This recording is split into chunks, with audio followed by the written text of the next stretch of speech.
Trauma and stress that are trapped in the body will cost you greatly. I read this and I will put up some pages as when I go back and edit this video. But when I was reading The Body Keeps the Score, he talks about how the brain is fundamentally built from the bottom up. You might wonder, why is that so important, Jade? I'll tell you why it's so important. Because I see time and time again clients that I work with who beat themselves up that they can't override their emotional responses, why they can't use their sense of rationale to override the physical reactions that they're having. And I feel like this explains it really well. Trauma and stress that are trapped in the body will cost you greatly.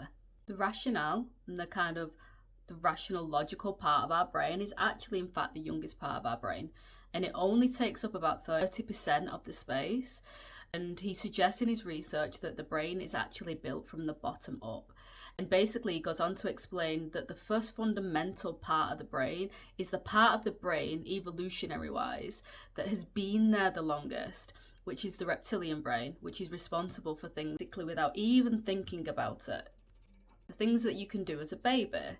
So that could be wetting, that can be going to the toilet, that can be eating, crying out to make sure that your needs are met, needing sleep, feeling pain, feeling temperature. And the next part of the brain that we have that evolved was the limbic brain, which is like the equivalent of like the mammal brain, which is responsible basically for feeling emotion and needing connection and living as a social animal, being very aware to monitor danger.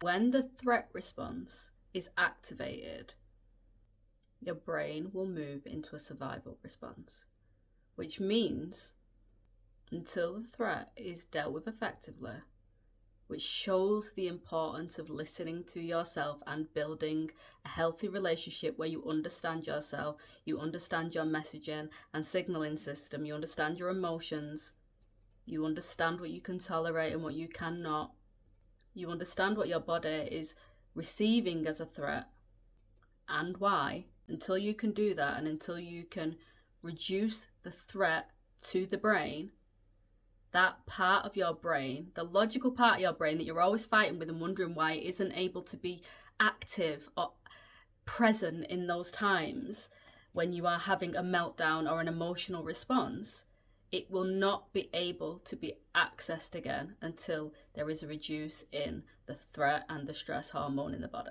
I say this